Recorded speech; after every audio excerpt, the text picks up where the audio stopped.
Jonathan Calleri no Flamengo, será que essa história é real? Bora trazer alguns bastidores referentes à renovação de contrato do atacante. Mais uma polêmica da F-Gol, tem até ex-diretor indo contra o São Paulo nesse quesito. Mas dois jogadores não devem renovar o contrato e o São Paulo deve abrir um espaço significativo na folha salarial. Vamos trazer também alguns bastidores sobre Roger Machado e outras situações importantes dentro do São Paulo. Só antes, aqui embaixo na descrição tem um link para você se tornar membro deste canal e ter conteúdo exclusivo, vídeos exclusivos, bastidores e muita informação, um complemento de tudo que você já sabe do São Paulo aqui no canal. Bora lá falar sobre São Paulo Futebol Clube. O tricolor paulista enfrenta o Atlético Mineiro logo. A partida vai começar às 8 horas lá na Arena MRV. O time já está em Belo Horizonte, está nos trâmites finais ali para esse confronto importante.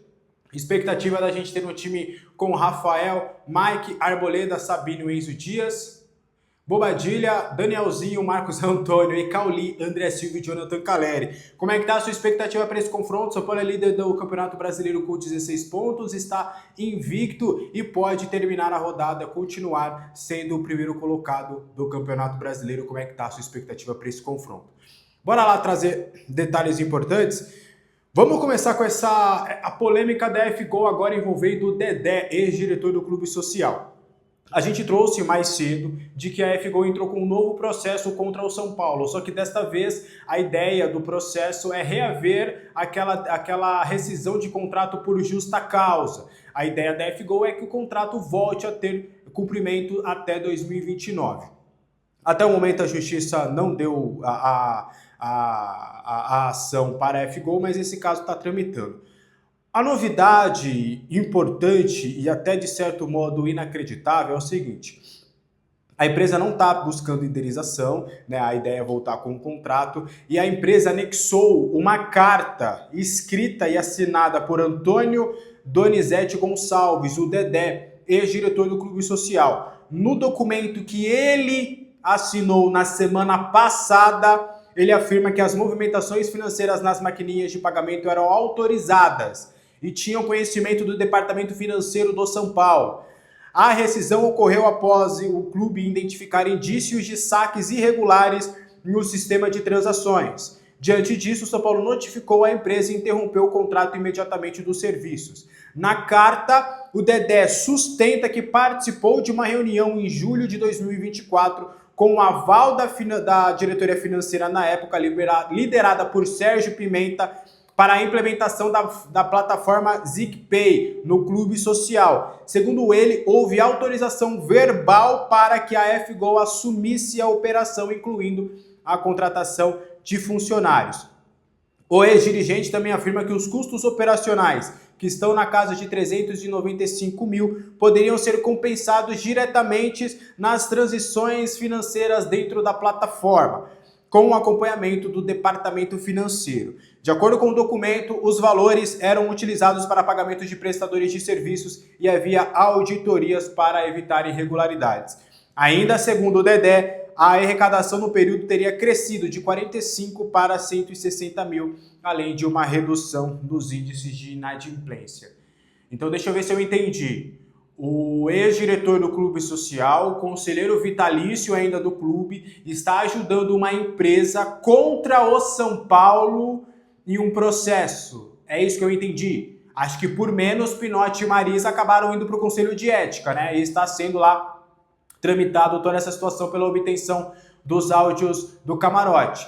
Então, é isso que eu estou entendendo. O ex-diretor do Clube Social, o conselheiro vitalício, está sendo contra o São Paulo em um processo? Bom, vamos aguardar a cena dos próximos capítulos para entender quais os passos do Conselho de Ética. E é importante trazer que nessa carta, o Dedé afirma que o Sérgio Pimenta sabia de tudo. O Sérgio Pimenta ainda é diretor do financeiro. Então, né? Acho que o Macis já entendeu o recado. Situação inacreditável, né? Um ex-diretor, cara, é incrível como essa gente, eles têm ali cada vez mais benefícios próprios do que propriamente algo benéfico ao clube. Mas é mais um caso importante, tá? Bora trazer detalhes dos bastidores do dia a dia do Roger Machado, e ele tem um perfil diferente. Eu vou me aventurar um pouquinho daquilo que a gente já tinha falado e complementar com a informação que foi dada pelo Valentim Furlan, que corrobora um pouquinho com o que a gente conversou já sobre Roger Machado. o treinador ele tá deixando uma abertura para várias pessoas palpitarem sobre o seu trabalho, sobre os processos, mas ele tem tomado as rédeas.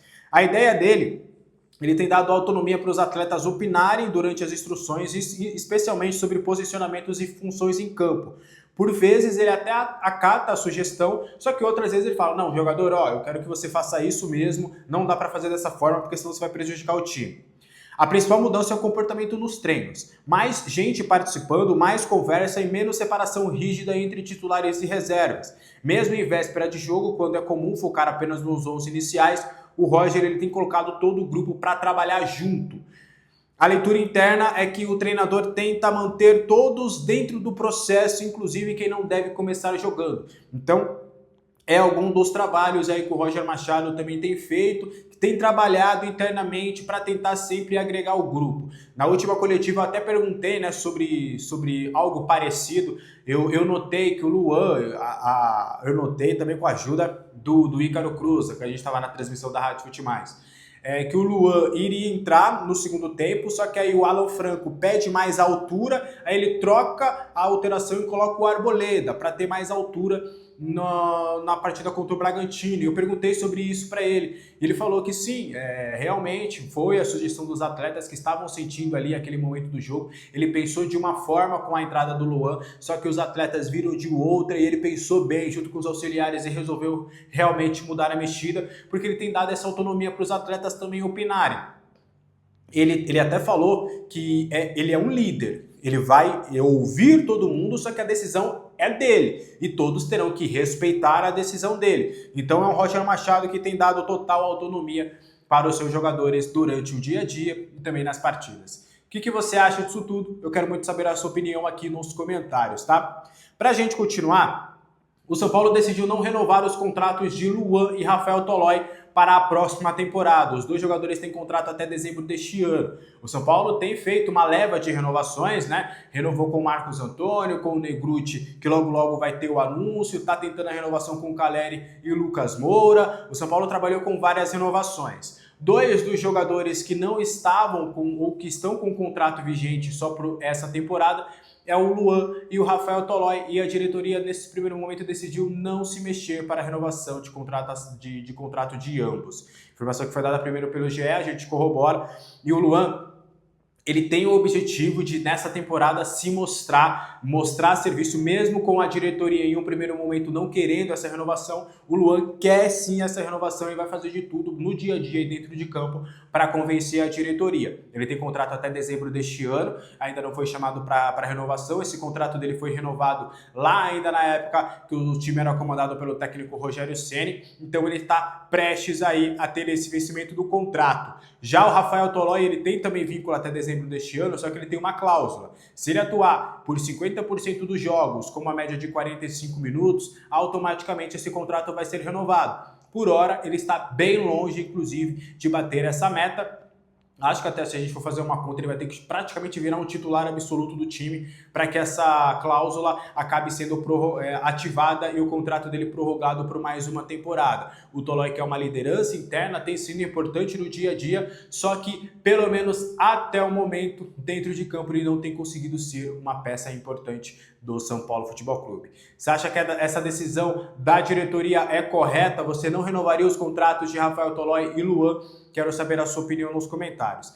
Com as possibilidades de saída de Rafael Tolói e Luan, que eles têm contrato somente até dezembro deste ano e em um primeiro momento não teria uma renovação, o São Paulo trabalha para que Isaac e Matheus Ferreira acabem assumindo os seus postos dentro do plantel.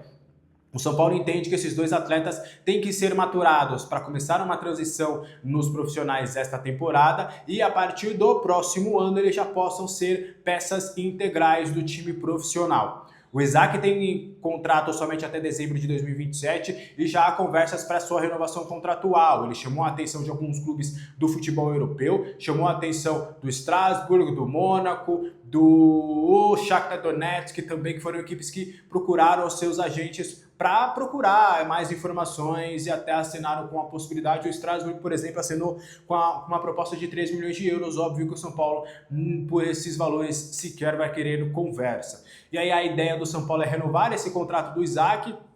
As conversas estariam com uma possibilidade de renovação até 2029 ou 2030, para que ele já possa, a partir da próxima temporada, se tornar jogador profissional do São Paulo.